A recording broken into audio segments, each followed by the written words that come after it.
First things first, Global Port Holdings is not involved in the cargo side of ports anywhere in St. Lucia. But if GPH is successful on the cruise side of Port Castries, more passengers will mean more cargo, which will mean more delays. GPH is not involved in cargo. GPH is strictly the management of cruise. And I want to stress the management of cruise and not taking over Port Castries. It's the management of cruise. And with GPH, or with increased cruise coming to St. Lucia, it means increased demand for cargo.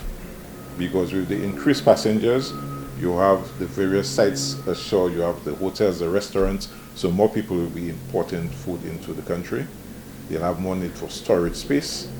Many people erroneously think that GPH has bought St. Lucian ports. If that is not so, what is the real deal between GPH and the Port Authority? What's happening with GPH?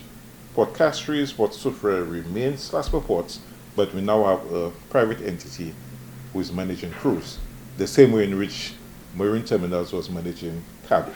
With the downsizing of West Indies shipping, Slasper has been processing more cargo than it has in 14 years, and that means plans to create more space for cargo have to be accelerated. The future is bearing down on the historic old Castries Harbour.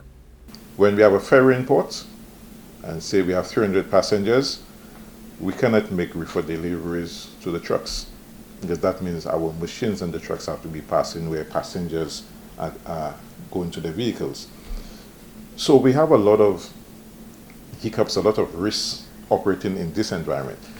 The way things are now makes life more expensive for everyone. When cruise ships and ferries berth, cargo has to take a back seat. That means overtime must be paid, which makes things more expensive for St. Lucians. People normally say, let the cargo work at night, without thinking of the implications for cargo working at night. Because when the prices go up, it's because of shipping. Slasper knows if they don't do something soon, there will be waves of blame coming their way, and whether or not it is justified, the damage to the economy will be done. We are looking at ways in which we could make goods, the cost of doing business lower for our customers. So we have plans, we have had discussions with the Siemens Union in terms of, in St. Lucia, you already work per hour. We have had discussions in terms of maybe we can work per container, we can, car carriers maybe do it per vehicle and not per hour. So we even thought of ways of having a flexi-hour system. We've had discussions with the unions. Perhaps the stuffing, which after closing time is on overtime, probably can be different. It can be normal time at any time. This could make things cheaper for businesses and for consumers, although Hilaire admits that there is no guarantee of cheaper prices for the average St. Lucian. We are very cognizant of the fact that even if we introduce all of these things in terms of lowering the costs, in the final analysis, we do not have control over businesses to say, because Slasper has made it cheaper, then obviously we pass on all of that benefit to our customers. Someone can easily say, you know what, now I can make more profit. But we're going to do our part to reduce the cost of doing business. We have been buying new equipment. We plan to buy more just to make sure that when we have our customers coming, that we are able to serve them in a timely manner. All of this comes at a cost to the Port Authority. They must invest in better equipment to deal with bigger vessels in less time and do all of this with a tariff that has been basically the same since the 1980s.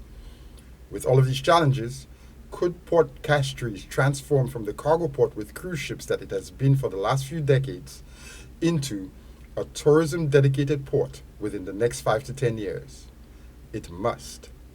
The benefit is really outside the port, because that's where, when cruise passengers come, they do not stay at the port, they go out. And that's where, if you notice, the various stores, the various places of interest, that's where you really get the benefits of cruise. And all we want to do is to facilitate, to make sure that our contribution towards St. Lucia's growth, because like I said, Slasper is in the middle of it. For Choice News Now, I'm Jason Seafley.